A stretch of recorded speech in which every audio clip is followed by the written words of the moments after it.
Boss BCPA9 promises a full-blown 9-inch Apple CarPlay and Android Auto cockpit for under $250. Either we've reached budget head unit nirvana or we're staring at a shiny screen with shaky guts. On paper, it's stacked. A big capacitive touchscreen, wired CarPlay and Android Auto, Bluetooth for calls and music, front and rear camera inputs, USB with charging, and a 3-year online dealer warranty if you buy on Amazon. Sounds criminally generous for the price, but here's the thing. Specs don't drive your car, real-world performance does. Here's what caught my attention after installing it and daily driving with it. I've put the direct link to check current pricing in the description, but before you click anything, let me show you what I discovered after 2 weeks of testing. Let's set expectations.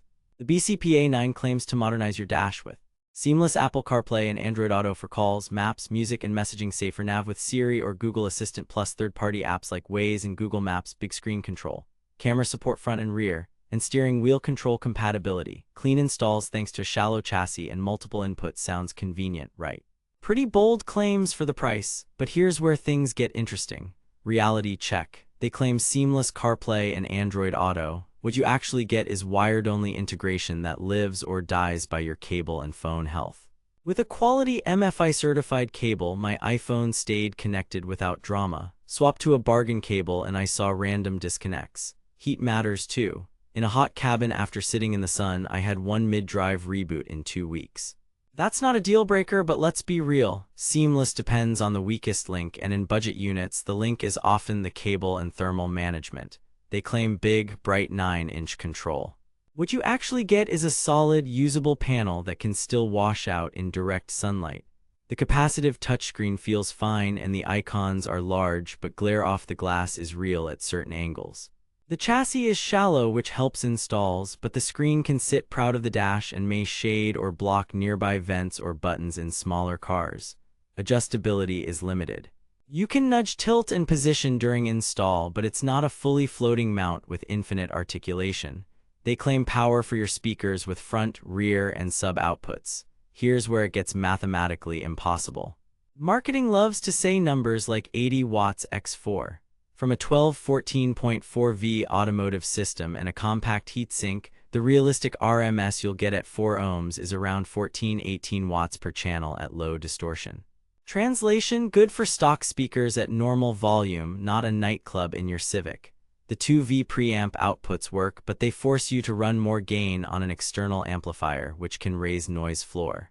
If you're chasing clean, loud audio, plan on an amp or at least efficient speakers. They claim safer navigation with speed limits and voice assistance.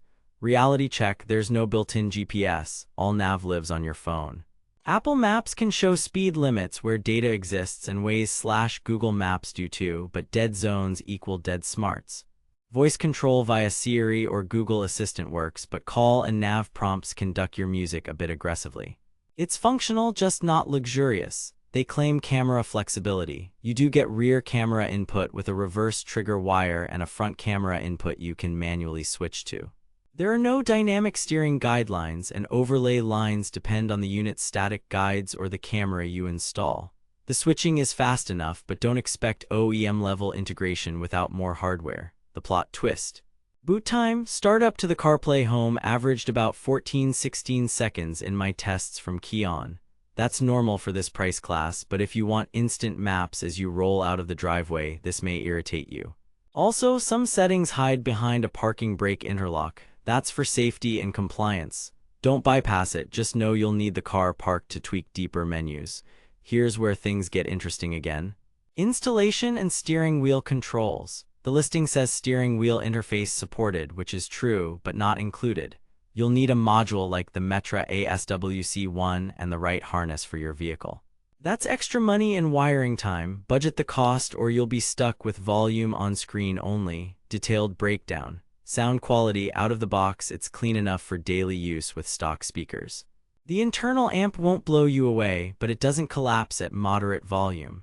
There's a basic EQ with presets and manual sliders, balance fader, and sub-level control via the preamp output. Bass stays controlled until you push near max, where distortion creeps in.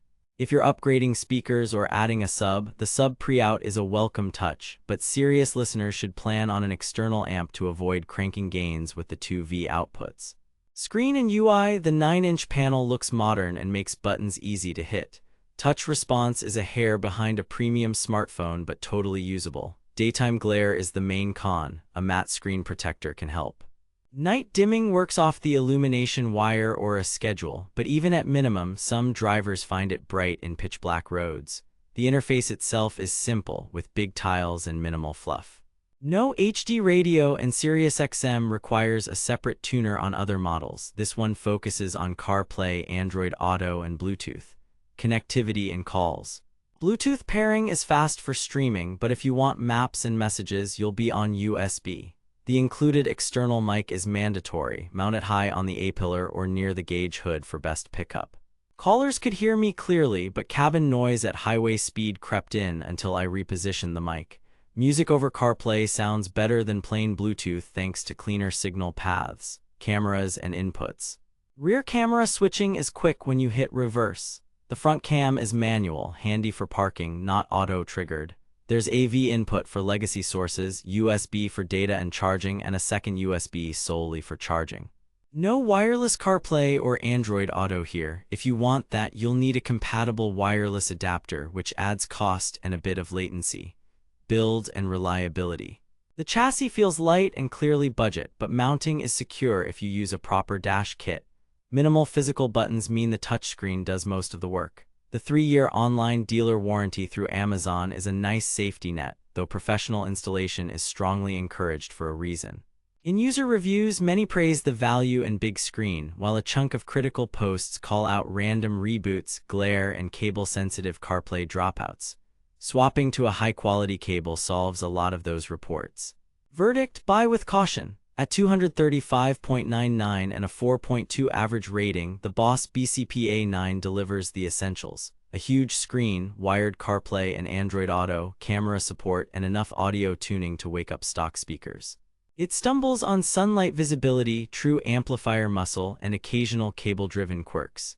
If you're upgrading an older car and you value screen size and CarPlay over audiophile sound, it's a solid value. If you want brighter daylight performance, stronger preamps, and bulletproof stability, save your money for a Pioneer or Sony and accept a smaller screen. For budget modern features, this one gets a cautious thumbs up. Stay savage out there. Thanks for hanging out with me. If this review saved you from wasting money or helped you find something actually worth buying, I've put the link to check current pricing and read more reviews in the description.